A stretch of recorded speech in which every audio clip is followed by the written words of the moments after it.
जय जय श्री सीताराम।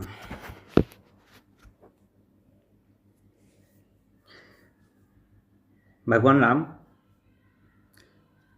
गंगा जब पार करते हैं, केवट के पास जाते हैं, उस समय जैसे भगवान ने मनुष्य की लीला का जो अभिनय है उसको भगवान ने किया है। और यदि भगवान वहाँ पे अपने भगवत स्वरूप का आश्रय लेते तो उनके पास उपाय बहुत सरल था। अपने शरीर को विराट बना लेते। जैसे बलि की यज्ञशाला में उन्होंने केवल 2 पग में संपूर्ण ब्रह्मांड को नाप लिया था। तो ऐसे भगवान के लिए गंगा जी की नन्ही सी धारा पार करने में क्या कठिनाई थी।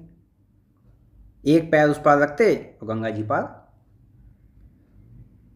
लेकिन भगवान राम ने ऐसा नहीं किया, ऐसा प्रभु ने नहीं किया। ऐसा करने के स्थान पर राम जी केवट की जितनी अटपटी बातें थी सब खड़े खड़े वहां पर सुनते रहे। और केवल सुनी नहीं, केवट ने जो जो बात कही राम जी उसको स्वीकार करते चले गए। जैसे राम जी केवट के अधीन हों, बिल्कुल ऐसी स्थिति। केवट ने जो जो जैसे जैसे कहा भगवान ने उसको वैसे वैसे स्वीकार कर लिया। यहां तक कि केवट ने भगवान से कहा कि यदि आप नदी से पार करने के लिए बहुत ज़्यादा व्याकुल हैं, अगर आपको प्रतीक्षा करने में बड़ी समस्या हो रही है कि ये केवट बहुत समय लगा रहा है, हमको पार जाना है, तो यदि आपको बहुत ज़्यादा समस्या हो रही है और साथ में आपका हठ है, आपकी ये जिद है कि मैं केवट से अपने चरण नहीं धुलाऊंगा, है, आपकी जिद है कि मैं केवट से अपने चरण नहीं धुलाऊंगा, तो कोई बात नहीं। केवट ने कहा कोई बात नहीं है, मुझे आपसे कोई आपत्ति नहीं है। यदि आपको ऐसी इच्छा है तो मैं आपको एक दूसरा उपाय भी बताता हूं। दूसरा उपाय केवट ने क्या बताया? केवट ने कहा कि यहाँ नदी में कुछ दूर एक ऐसा स्थान है जहाँ पर जो जल का स्तर है वो कमर तक है, वहाँ पे जल का स्तर ज़्यादा नहीं है, तो मैं वो स्थान आपको दिखा देता हूँ, आप वहाँ से पार हो जाइए।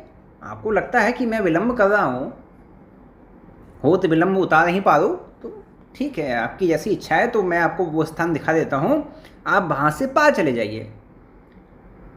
यही घाट ते थोड़े के दूर है, कटिलो जल था दिखाए हैं जो। यहाँ से थोड़ी दूर कटी अर्थात कमर तक जल है, चलिए मैं आपको दिखा देता हूँ, बहुत जल्दी आपको शीघ्रता है तो वहाँ से आप पार हो जाइए।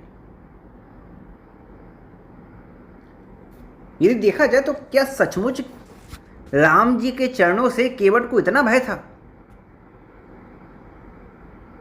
और अपनी मान्यता में जिसने मान्यता मानी हुई थी, यदि वो इतना ही था तो वो राम जी से कह देता है कि ऐसा है, आप थोड़ी देर यहाँ से चले जाइए, है ना। यही केवट के मन में ये बात होती बिल्कुल कि राम जी के चरणों से छूकर मेरी नाव स्त्री बन जाएगी। यदि उसकी बिल्कुल ये मान्यता पक्की होती तो वो कह देता राम जी से कि देखो राम जी, मैं आपको अपनी नाव पे नहीं बैठाऊंगा, मैं आपको वो स्थान दिखा देता हूँ जहाँ से कमर तक जल है, आप वहाँ से पार चले जाइए, मैं आपको अपनी नाव में नहीं बैठाऊंगा। यदि केवट की आस्था, उसकी मान्यता ऐसी होती तो बोलकर ऐसा करता, लेकिन ऐसा उसने नहीं किया। अपितु केवट ने एक बात कही, उसने कहा था कि कहे तुम्हारे मर्म मैं जाना। ये बात सूचित करती है कि केवट वास्तव में भगवान का मर्म जानता था।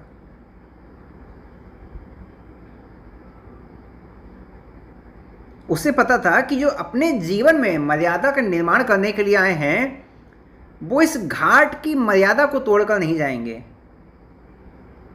घाट की मर्यादा को तोड़कर जाना अर्थात अपने अहंकार की संतुष्टि करना, अपने अहंकार की तुष्टि करना कि मैं एक केवट के सामने नहीं झुकूंगा, मैं भले ही कमल से चला जाऊंगा, कमल भर जल से चला जाऊंगा। तो केवट जानता था कि राम जी यहाँ पे अपने अहंकार की तुष्टि नहीं करेंगे।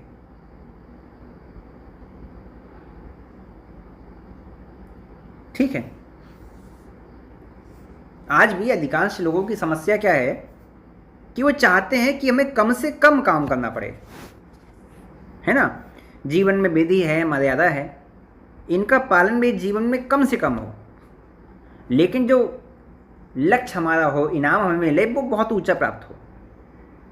और इसी चक्कर में आज बहुत से लोग जीवन में असफल भी होते हैं।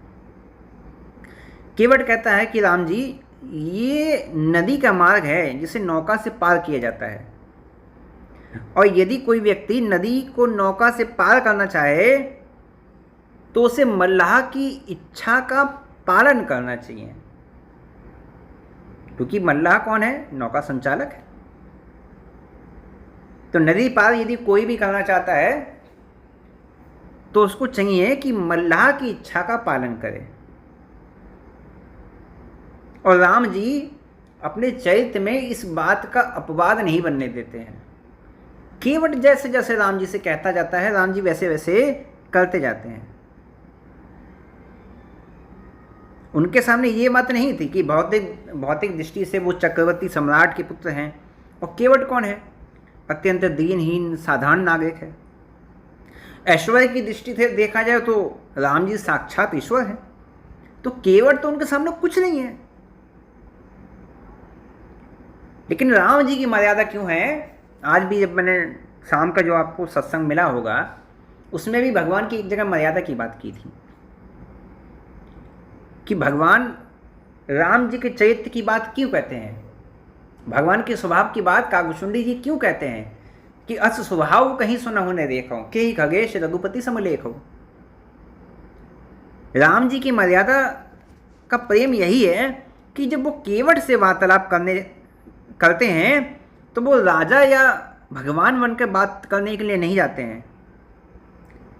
वो जब केवट से बात करते हैं तो मन में ये निश्चय रख के बात करते हैं कि मुझे नदी पार करना है, और मनुष्य जिस पद्धति से उसे पार करता है उसी पद्धति से मुझको भी पार करना है। वो पद्धति क्या है? नौका से पार जाना, और मल्लाह जिन जिन शर्तों पर उतारना चाहे उसे स्वीकार करना। केवट ने बिल्कुल स्पष्ट कह दिया कि यदि आपको पार जाना है तो चरण धुलाना होगा। और चरण धुलाने की बात तो ठीक है, इसके साथ साथ उसने एक और शर्त रखी। उसने कहा कि चरण धुलाने की बात ठीक है, यदि आपको पार जाना है तो पार जाने के लिए चरण धुलाना है, लेकिन चरण धोने का प्रस्ताव भी मैं नहीं कहूँगा। मैं नहीं कहूँगा कि आप आओ मुझे आपके चरण धोने हैं, मैं इस बात को नहीं कहूँगा। आपको अपने मुंह से कहना होगा कि मेरे चरण धो दो, जो प्रभु पाद अवसि गा चहो, मोहि पदम पदुम पखारन कहो। यदि पार जाना चाहते हो तो मुझे अपने चरण धोने के लिए कहो। यदि केवट चाहता तो जल लाता और राम जी के चरणों का प्रक्षालन की चेष्टा करता। शिष्टाचार भी यही है। यदि किसी का चरण प्रक्षालन करना हो चरणों में, और जैसे बात कही तो कहा जाता है कि चरणों में अर्घ देना हो, है ना, चरण प्रक्षालन करना हो, तो क्या होता है कि धोने वाला जल लेकर आता है और धोने की चेष्टा करता है। वो ये थोड़ी पूछता है कि आपके चरण धो दूं या नहीं धोऊं, या आपको ही कहना है। लेकिन केवट ने वहीं से विवाद प्रारंभ कर दिया।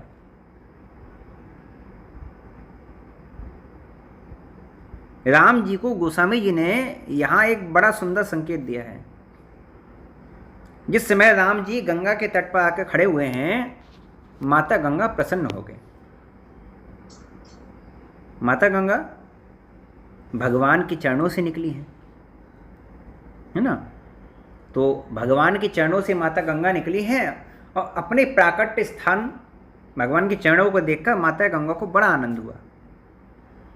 और साथ ही साथ माता गंगा को ये भी मन में संतोष हो गया कि मेरे निकट रहने वाला केवट बड़ा सौभाग्यशाली है।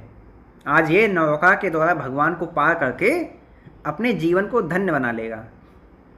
लेकिन जब केवट भगवान पर अपनी शर्तों को लादने लगा तो गंगा जी को लगा ये केवट बड़ा अभागा है।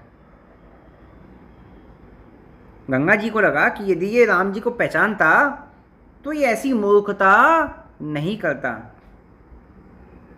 और गंगा जी के मन में ये भी आया कि भगवान अभी विराट रूप प्रकट करेंगे और उस पार चले जाएंगे, और ये अभागा जो बेचारा इसका अवसर मिला है उससे भी ये वंचित रह जाएगा। तो गंगा जी को उस समय बड़ा आश्चर्य हुआ। लेकिन गंगा जी को उस समय और अधिक आश्चर्य हुआ जब राम जी विराट नहीं बने, अपितु राम जी केवट से कहने लगे, कृपा सिंधु बोले मुस्काई सोई करू जही तब नाव न जाई। राम जी मुस्कुरा के बोले, ठीक है, तुम वैसा ही करो जिससे तुम्हारी नाव बची रहे। केवट ने जो बात कही, केवट ने जो शर्त रखी, राम जी ने एक प्रकार से स्वीकार तो किया, लेकिन थोड़ा सा गोल गोल घुमा के स्वीकार किया। स्पष्ट शब्दों में राम जी ने स्वीकार नहीं किया। राम जी ने कहा, सोई करो जही तब नाव न जाई, वो करो जिससे तुम्हारी नाव ना जाए।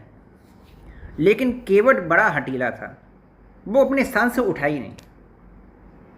अरे भगवान ने कहा, मैंने कहा ना वो करो जिसमें तुम्हारी नाव नहीं जाए। केवट ने कहा, महाराज ये जो पंडितों जैसी घुमावदार जो आप भाषा बोल रहे हैं ना, इधर उधर घुमा के, ये मुझे समझ में नहीं आती है। मुझसे मेरी भाषा में बात कीजिए जिसे मैं समझ सकूं। मैं सीधा साधा आदमी सीधी सादी बात कहता हूं, आप ये घुमावदार बातें मत कीजिए। नाव बचाने के तो और भी उपाय हैं, आप मत जाइए उस पार, इस पार ही रुक जाइए, मेरी नाव बच जाएगी। या आप कमर तक जल में उतर कर नदी पार कर लीजिए तो भी मेरी नाव बच जाएगी।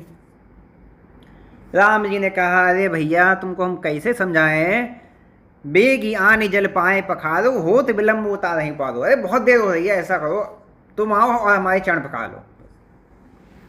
बेगी आनी जल पाए पखारो, जल्दी आओ मेरे चरण पखारो, होत विलम्ब उतार नहीं पारो, बहुत देर हो गई, अब पार जाना है ना। राम जी ने कह दिया कि ठीक है, जल्दी से जल लाओ, मेरे पैर धो दो, मुझे बहुत विलम्ब हो रहा है, अब मुझे जाना है। गोस्वामी जी ने लिखा कि जब माता गंगा ने भगवान राम के ये वचन सुने तो गंगा जी को संदेह हो गया, ये भगवान हैं कि नहीं है, कहीं मुझे इन्हें पहचानने में भूल तो नहीं कर दी। पहले तो माता गंगा को केवट के अभागेपन की चिंता हो रही थी, अब उनको राम जी के ईश्वरत्व में संदेह होने लगा। गोस्वामी जी लिखते हैं, पद नख नीर की देव सरि हर्षि, जब भगवान के चरणों को देखा तो देव सरि हर्षि, गंगा जी प्रसन्न हो गई। लेकिन जब राम जी की बातें सुनी तो सुनी प्रभु वचन मोह मति करसी, राम जी के वचनों को सुना, राम जी ऐसी बात कर रहे हैं तो तुरंत उनकी बुद्धि को मोह ने पकड़ लिया। नहीं, ये भगवान कैसे हो सकते हैं, भगवान तो ऐसी बातें नहीं कर सकते। राम जी के वचनों ने माता गंगा की बुद्धि को भ्रमित कर दिया। क्या भगवान इतना दीन हो सकता है कि केवट जो कुछ कहता जा रहा है पार होने के लिए, ठीक है, हाँ ठीक है, सब बातें मानते जा रहे हैं। देखा जाए तो माता गंगा इसलिए भ्रमित हो गई कि वो भगवान की जो नरलीला हो रही है इसको वो ठीक से समझ नहीं पाई।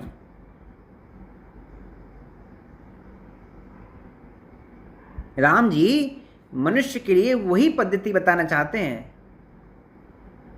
कोई व्यक्ति कह सकता है कि कमर तक ही तो जल है, चलो वहां से चलकर पार हो जाते हैं। यदि किसी के सामने केवट मल्ला ऐसी बात कहे तो कोई कहे कमर तक जल है, चलो पार कर जाते हैं। लेकिन कमर तक के जल की तो आप कल्पना ही कर रहे हैं, कल्पना ही तो है कि हाँ इतना होगा। नौका में बैठने से आपको चिंता करने की आवश्यकता भी नहीं कि जल कमर तक है या सिर तक है। आप कमर तक जल की बात सुनकर ऐसा स्थान खोजने बैठें जिससे केवट की बात आपको ना माननी पड़े, तो ये पद्धति ठीक नहीं है। राम जी ने इसी पद्धति को, इसी बात को राम जी ने वहाँ पर अपने चरित्र के द्वारा दिखाया है। गोस्वामी जी ने एक जगह लिखा है कि मल्लाह कौन है। मल्लाह कौन है? मल्लाह वस्तुतः गुरु का प्रतीक है। कर्णधार सदगुरु दृढ़ नावा, नौका दृढ़, और कर्णधार कौन है? सदगुरु। यदि हमें सहिता को पार करना है तो गुरु की जो परतंत्रता है उसको स्वीकार करना होगा, यदि भवसागर को पार करना है। ठीक है। या फिर ऐसा कोई स्वतंत्र मार्ग देखो जहां से बिना किसी आश्रय के हम पार हो जाएं। ठीक है, जहां से बिना किसी आश्रय के हमें लगे कि ये मार्ग ठीक है, इस मार्ग पर चल के हमको किसी के आश्रय की आवश्यकता नहीं है, हम पार कर जाएंगे। लेकिन राम जी यहाँ पे मानव की जो सामान्य पद्धति है, मर्यादित पद्धति है, उसको राम जी स्वीकार करते हैं, और स्वीकार करते हुए कीवट की बात को मानते हैं। और यही राम जी के चरित्र का सबसे बड़ा संकेत है। ये चरित्र मर्यादा पुरुषोत्तम का चरित्र है। राम जी के चरित्र में देखा जाए तो चमत्कार के प्रदर्शन कितने हैं? बहुत कम है। मैं सही बताऊं तो कभी कभी तो मैं सोचता हूं कि जैसा आज का समय है, जैसा आज का युग है, आज के युग में राम जी होते और आज के युग में रावण होता। ठीक है, यदि दोनों होते तो आज के समय में लोग राम जी की अपेक्षा रावण को ही भगवान मानने लगते। अरे इतना शक्तिशाली, इतना तेजस्वी, ये तो साक्षात भगवान है, इनकी सेवा भगवान कौन हो सकता है? यही भगवान है। लोग रावण को ही भगवान मानने लगते हैं, क्योंकि रामायण में जितने चमत्कार रावण के बताए गए हैं उतने भगवान राम में नहीं है। और आजकल का समाज तो है ही, लोग चमत्कार को नमस्कार करने वाले हैं। चमत्कार के आधार पर ही भगवान की कसौटी होती है, और भगवान की कसौटी तो चमत्कार के आधार पर होती ही है। आजकल तो संत महात्मा की कसौटी भी चमत्कार के आधार पर ही होती है।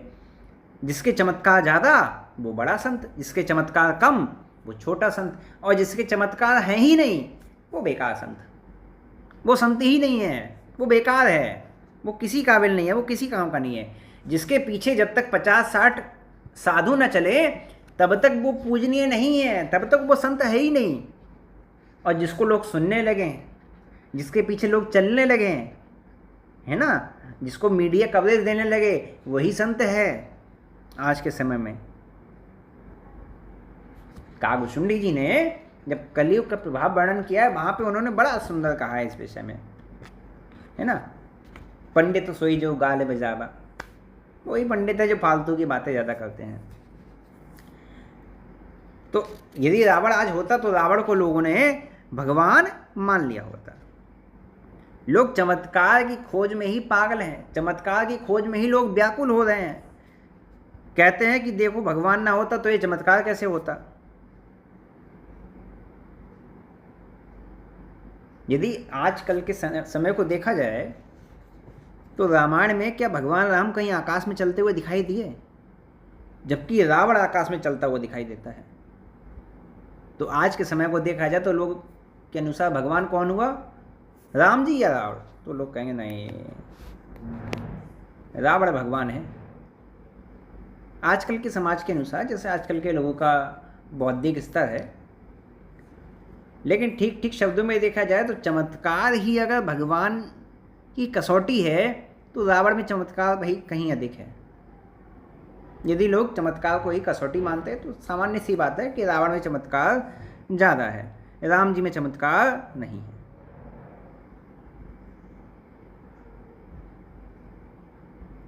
है ना। राम जी की समस्या यह है कि वो राम ही बन सकते हैं, और रावण का चमत्कार यह है कि रावण के रूप में तो वो था ही, साथ ही साथ जब चाहे तब वो राम जी का भी रूप बना सकता था। राम जी तो रावण नहीं बन सकते थे, लेकिन रावण राम जी का स्वरूप जब चाहे तब बना सकता था। इसका अर्थ क्या है? इसका अर्थ ये है कि बुरा व्यक्ति अच्छे का तो स्वांग कर सकता है कि मैं अच्छा बन जाऊं, लोगों की नज़र में मैं अच्छा दिखूं, लोग मुझे अच्छा समझें, लेकिन जो अच्छा है वो बुरे का स्वांग नहीं कर सकता। बुरा व्यक्ति तो बुरा बनकर अच्छा बनकर दोनों प्रकार से समाज पर शासन कर सकता है, और आज कर भी रहे हैं, लेकिन अच्छा व्यक्ति बुरा बनकर समाज में नहीं रह सकता।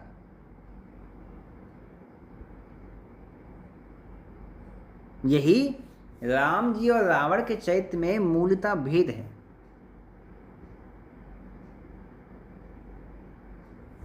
अब प्रसंग तो केवट प्रसंग आप सभी जानते हैं, केवट प्रसंग तो और लंबा है भी, लेकिन समय हमारे पास सीमित ही रहता है, तो